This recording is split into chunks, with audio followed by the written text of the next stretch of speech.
Ito yung show na in-start namin during the pandemic.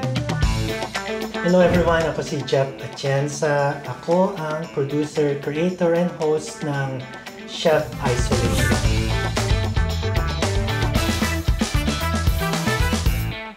So nung biglang pumutok ang COVID-19 at ang pandemic and nagkaroon ng stay-at-home order, so at that point, kinailangan na magkaroon ng ibang idea kung paano magkaroon ng content kasi hindi natin alam kung kailan babalik. So napag-isipan na bawat isa is magkaroon ng sarili nyong show na diskarte nyo na kung paano gagawin, pero kailangan nyong gawin sa bahay. So naisip ko na gumawa na lang ng isang cooking show na pwede kong gawin sa bahay kasi may kusina, meron akong camera, and kaya ko siyang i-edit. Ang problema, hindi ako marunong mag-host and hindi ako marunong magluto. So yung problema na yon is ginamit ko siya as an advantage. Doon nabuhay si Chef Isolation. Hello and welcome to Chef Isolation. Ako si Jeff. Ako po ang kauna-unahang chef na may sariling cooking show na hindi marunong magluto. So bilang isang chef na hindi marunong magluto, ang ginawa ko na lang twist is gumawa na lang ako ng mga madadaling gawin na mga recipe. At that time, lahat ng tao, syempre, nasa bahay lang, medyo nagtitipid. So yung mga recipe na ginawa ko is yung mga gagamit kayo ng mga dilata, yung mga nakikita nyo lang sa pantry, and mabilisan lang. Ito ang cooking show para sa ating lahat na nasa self-isolation at nasa quarantine. And yung mga recipe is kinukuha ko lang din sa YouTube. So nagbibigay ako ng shoutout sa mga YouTuber, kinuha ko yung recipe nila, and then gagawin ko. So gumamit ako ng mga dilata, gumamit ako ng corned beef. Ginawa akong corned beef burger, lumpiang corned beef, yung mga tuna, ginawan ko ng tuna nachos, tuna sisig, gumamit din ako ng sky flakes, and Vienna sausage. At ayan, sa paggamit ng tuna, hindi lang one dish ang nagawa natin, kundi tuna. Pero gumawa din ako ng mga classics na tulad ng panucha, pulveron, chocolate crinkles, and then gumawa rin ako ng brownies. Ngayon naman, gagamit tayo ng pansit canton. Ha? Gustos ba yun? Canton? Ha? And syempre, so sobrang dami na ng mga cooking show, ginawan ko na lang ng ibang twist para medyo may konting flavor yung aking show. Ready na ba kayo sa ating lulutuin today? Ako, hindi pa. Sa mga kaka-join lang sa amin, welcome po dito sa ating cooking show. At kung kanina pa kayo nanonood, bakit? At gamitin natin ang hashtag maling ginawa ni Chef Isolation na hindi naman nakamamatay, kaya okay lang.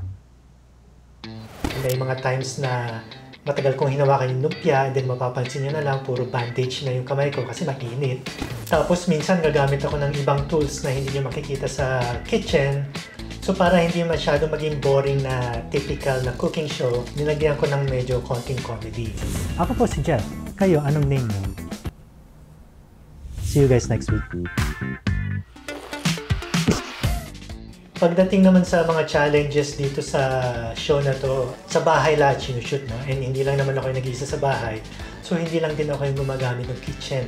Lalo na mag-isa lang ako na yung crew, ako na yung cameraman, ako pa yung host. So medyo nakaka-stress kasi kailangan ko na siyang tapusin kasi may ibang gagamit ng kitchen. Pero ang pinaka-nahirapan akong challenge is yung pag-fill up ng half-hour time slot. Yung mga recipe na ginagawa ko, mabilisan lang din siya ginagawa. So, hindi naman pwedeng 8 minutes na ipapakita ko yung paggawa ng isang brownie.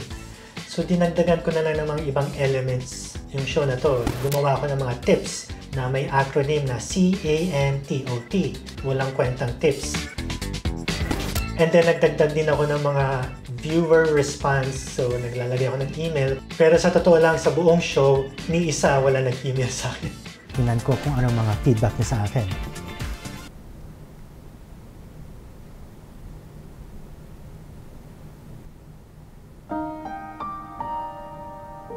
And then, naisipan ko pa na para rin madagdagan yung time ko sa show, ginest ko yung sarili ko. Let's welcome our guest sa ating show, si Chef Isolation.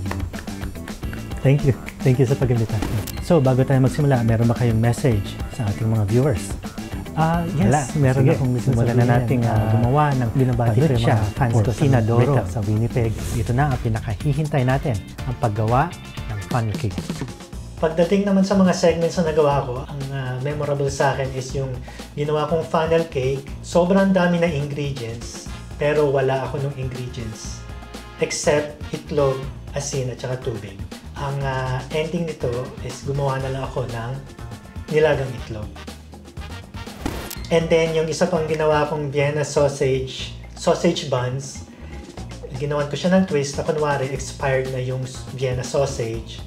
And then at that time, sikat na sikat yung meme na yung mga dancing Africans na funeral. So, nilagay ko yung twist na yun and in-incorporate ko sa paggawa nito.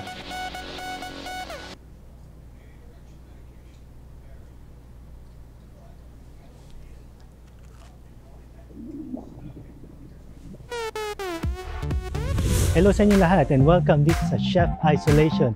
Wala tayo sa kusina today dahil nandito tayo sa labas ng bahay. And then by the end of the season, nag-start na rin kami bumalik sa studio, sa office. So natigil na yung show. Yung final episode ko is ginawa ko na lang na the best of.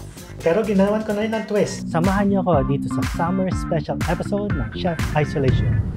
Kunwari, magba-barbecue ako sa labas ng bahay pero wala naman talaga akong ingredients na nakuha. So, kunwari na lang, uulanin ako. So, yung pag-hosting ko is naging weather report, naging news report na siya. Kasi kung mapapansin po natin, nakapapasok lang ng low pressure area dito sa Canadian Area of Responsibility nang galing sa Hilaga. Uli itong nakita sa layong 630 kilometers sa silangan ng Barrie, Ontario, patungo Newmarket. Magbabalik po ang Chef Isolation.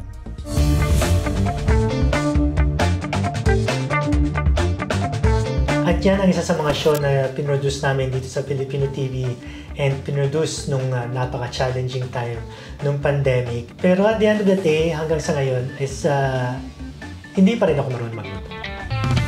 Kung kaka-join nyo lang sa amin, patapos na po ang show. Ito po, panoorin natin ang credits.